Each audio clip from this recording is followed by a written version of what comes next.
Assalamualaikum warahmatullahi wabarakatuh.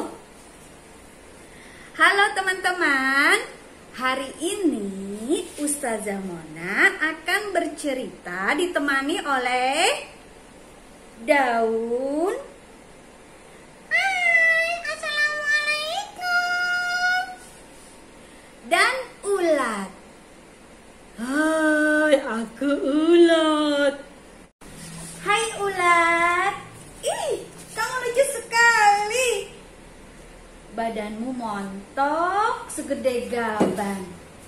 Kamu suka makan daun ya? Ya Ustazah Mona, Ulat memang suka makan daun. Apalagi daun-daun muda. Nyam nyam nyam nyam nyam nyam nyam. Enak.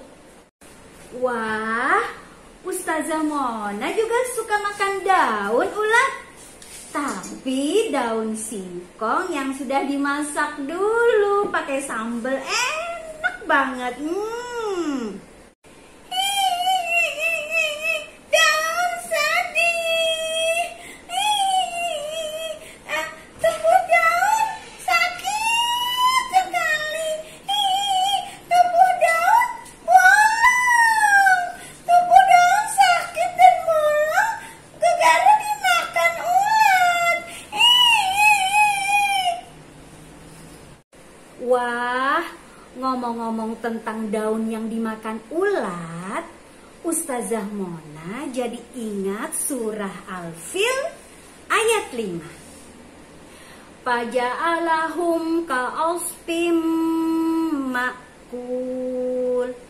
Yang terjemahnya seperti daun yang dimakan ulat. Wah, menarik sekali teman-teman. Ustazah Mona jadi pingin cerita nih. Cerita tentang kisah Raja Abraha yang tubuhnya bagai daun yang dimakan ulat. Wah, ini cerita ini berkaitan dan sebagai tanda kelahiran Nabi besar Muhammad Sallallahu Alaihi Wasallam. Dengerin ya teman-teman. Dia Abraha. Orang yang tidak suka Ka'bah diziarahi itu bernama Abraha. Dia adalah seorang laki-laki bertubuh pendek dan gemuk. Dia beragama Nasrani.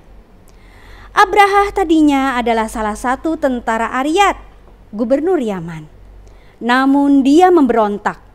Dalam duel, Abraha berhasil mengalahkan Aryat. Arya terbunuh dan Abraha menjadi gubernur. Gelar Abraha adalah Al-Ashram, artinya si muka belah. Dia mendapatkan gelar ini karena wajahnya belah. Dari alis, hidung hingga bibirnya terluka akibat lemparan lembing Aryat. Luka itu meninggalkan bekas membelah di wajahnya. Dialah Abraha yang tidak senang Ka'bah banyak dikunjungi orang. Abraha pun membuat gedung tandingan bernama Al-Qulais. Tetapi lagi-lagi Abraha gagal. Orang-orang tetap banyak berkunjung ke Ka'bah dibanding ke Al-Qulais. Abraha pun semakin marah dan geram. Tidak, katanya, aku akan hancurkan Ka'bah, katanya. Disiapkannya 60.000 tentara pasukan dan 13 ekor gajah besar bersiap-siap untuk menghancurkan Ka'bah. Abraha pun naik seekor gajah yang paling besar dan gagah bernama Mahmud. Pagi menjelang, Abraha menyiapkan pasukannya untuk menyerang Ka'bah. Pasukan gajah bergerak lagi. Bam, bam, bam. Mereka sampai di lembah Muhasir di antara Muzdalifah dan Mina. Tiba-tiba gajah tidak mau bergerak. Ketika diarahkan ke tempat lain, gajah bergerak cepat. Namun ketika diarahkan ke Mekah, hewan besar itu diam. Pawa, pawa, jerit gajah pilu. Perut Mahmud ditusuk dengan tongkat, namun ia tetap tidak mau bergerak. Kepalanya dipukul, tidak juga dia bangkit.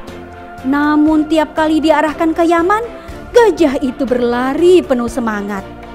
Saat itulah langit menjadi gelap. Serombongan burung menukik cepat. Kuak, kuak. Setiap burung membawa 3 batu, 1 di paruh, 2 dijepit di kaki. Batu itu sebesar kacang. Tolong, tolong, tolong. Pasukan lari kocar kacir. Setiap yang terkena lemparan batu akan mati. Tubuh mereka koyak berlobang-lobang seperti daun yang dimakan ulat. Abraha berusaha kabur, namun tidak ada yang luput dari lemparan burung. Dia terus berjalan dengan tubuh yang koyak. Sebelum sampai di sana, dia tewas. Pada tahun itu lahirlah seorang bayi mulia. Siapakah dia? Ya Nabi salam alaika, ya Rasul salam alaika, ya Nabi salam alaika, ya Rasul salam alaika. Masya Allah, lahirlah seorang nabi besar, pemimpin dunia teman-teman, bernama Muhammad Sallallahu Alaihi Wasallam. Bertepatan dengan tewasnya Raja Abraha teman-teman. 12 Rabiul Awal tahun gajah. Ayahnya bernama Abdullah, ibunya bernama Aminah. Dilahirkan di Mekah Mukarramah, disusui Halimatus Sa'diyah. Nabi Muhammad pun lahir. Abdul Muthalib telah tiba di rumah sederhana tempat Aminah melahirkan putranya Muhammad. Perempuan mulia itu masih terbaring lemah. Bayi laki-lakinya terbaring di sisinya. Aminah, sapa Abdul Muthalib lembut. Menantunya itu membuka mata lalu tersenyum. Gemetar tangan Abdul Muthalib mengangkat cucunya. Dialah putra Abdullah yang telah tiada. Bayi ini yatim sejak di kandungan ibunya. Abdul Muthalib merasa gembira, sekaligus sedih teringat putranya. Air matanya bercucuran. Alhamdulillah, ujar Abdul Muthalib. Dia tampan dan sehat, diciumnya cucunya itu. Bergegas dibawanya bayi itu ke Baitullah. Abdul Muthalib bertawaf di Baitullah. Dia berdoa dan bersyukur kepada Allah. Dia memilih nama Muhammad untuk cucunya. Muhammad artinya terpuji, sama dengan Ahmad. Muhammad dihitan pada hari ke-7, sebagaimana yang biasa dilakukan oleh orang-orang Arab. Ketika orang-orang Mekah mengetahui nama bayi itu, mereka heran. Namanya Muhammad? Tanya mereka. Muhammad? Nama apa itu? Saat itu, kebanyakan orang Arab memberi nama anaknya dengan nama berhala yang disembah mereka. Mengapa engkau memberi nama Muhammad? Tanya mereka. Abdul Muthalib hanya tersenyum.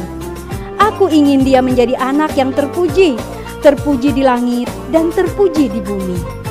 Demikianlah teman-teman, sejarah lahirnya Nabi besar mulia Muhammad Sallallahu Alaihi Wasallam yang ditandai dengan tanda-tanda besar. Gagalnya Raja Abraha untuk menghancurkan Ka'bah. Secara silsilah, Nabi memiliki nasab Qusay, kemudian kepada Abdul Manaf, Hashim, Abdul Muthalib, Abdullah yang kemudian menikah dengan Siti Aminah. Lahirlah Nabi besar Muhammad Sallallahu Alaihi Wasallam. Nah teman-teman, dari mendengar cerita tadi, rugi tidak teman-teman jika kita punya sifat sombong dan angkuh teman-teman? Rugi ya teman-teman ya, nggak mau ya teman-teman ya.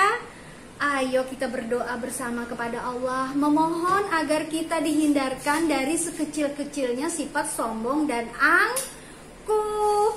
Karena kalau kita sedikit saja punya sifat sombong, kita tidak akan bisa mencium harumnya surga teman-teman.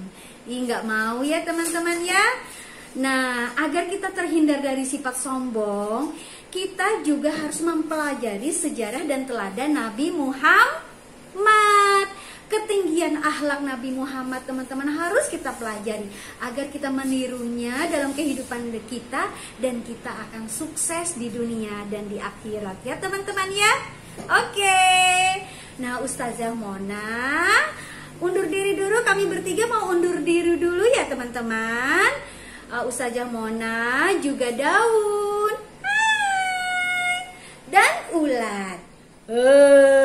Kami pamit. Kami bertiga pamit dulu ya. Wabillahi taufik wal hidayah. Wassalamualaikum warahmatullahi wabarakatuh.